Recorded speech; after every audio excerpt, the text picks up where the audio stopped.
Today we're going to go over transactional loans. What is a transactional loan? What do we look at as far as a transactional loan? It's to help facilitate when one person is buying a property and selling it the same day. Just to make sure we're talking about the same thing, transactional funding in our world, where it came from, is a short-term loan. It's 1 to 2 days, typically 1 day. Most people who are using transactional loans are wholesalers. They have a property that they have under contract, and they also have it sold to someone else the same day. Typically what you'll see someone do in that situation is sell the contract. In a transactional deal, they cannot sell the contract either because it's not assignable. 2, the financing for the person who is buying the property, the end buyer, does not allow them to transfer the contract and get a fee for it. Or 3rd, and probably what most prominent, is the transactional fee is so high that they do not want to show the end buyer what that amount is. An example, someone has a property under contract for $100,000 and they also have it sold to someone else for $150,000. A lot of times they do not want the other person to see that they're making $50,000, or in most cases, the person buying it does not want to allow them to make that kind of money. Somehow it matters to one party or the other. In the end, if a property can make money for both people, why should they care? But they do, and that's where transactional funding started, and where we're going to start doing more and more transactional funding as the economy changes. In short, a transactional funding is typically 1 day. A lender will fund and be paid off in the same day. Ownership will transfer from the original seller to the wholesaler and then off to the end buyer. In a transactional loan, you have to understand the terminology. There's certain terminology for a transactional loan. They call it A, B, and BC side. What they do is they label in the closing the title, everyone involved, the person who's selling the property originally as the A person. The person, the wholesaler who's buying it, as the B person. On the AB transaction, the wholesaler is buying it from the original seller. And then they turn around and do the BC side. Remember, the B is a wholesaler and C is the end buyer. So you're going to have 2 closings.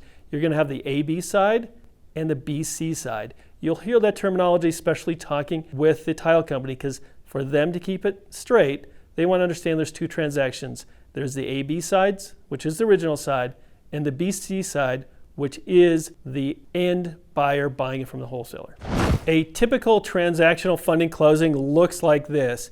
As a lender, we send the documents just like any other closing and the wire the same day. We inform the title company that we will not close or fund our loan until the money is there and verified at title for the end buyer. We are only funding when we know the end buyer is actually going to complete the process.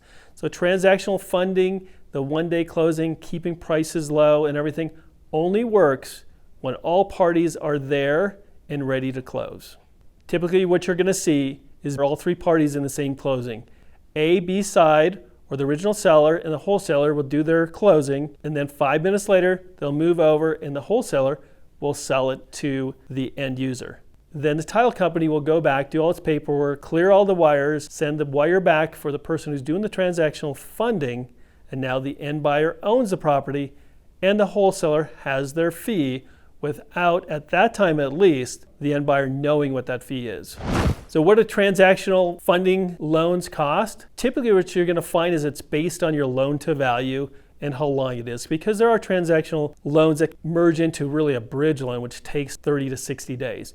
True transactional funding is 1 to 2 days. Your cost is around a point to a point and a half to get a transaction done. If you look at that example of someone buying something for $100,000, that's what they need. They need the $100,000.